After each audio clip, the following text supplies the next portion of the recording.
पाकिस्तान विच पंजाबी नैशनलिज्म की सजरी ते टामी टामी फोड़ साड़न लई पंजाब दा उर्दू मीडियम सोशलिस्ट एक बारी फिर मैदान में आ चुका है।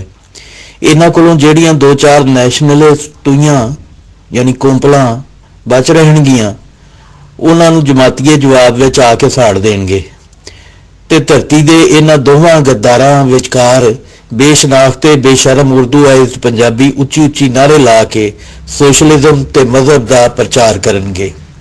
एक मुद्दत तो इत्थे पंजाब विच जमात एस्टैबलिशमेंट की बी टीम ते ये जाली चीगवेरे एंटी एस्टैबलिशमेंट बने जाते रहे, पर हकीकत यह है कि ये दोवें ही एक वड्डी पंजाब मुखालफ एस्टैबलिशमेंट दियां बी टीमां ने। ये डली सुट एक सिक्के दे दो रुख ने। पंजाबी शनाख्त इन्हां दोवां वास्ते फसल विच उगी जंगली जड़ी बूटी वांग है ते दोवां दा अल्टीमेट ऑब्जेक्टिव इनू मार मुकाउणा है। रब राखा जी वीरो।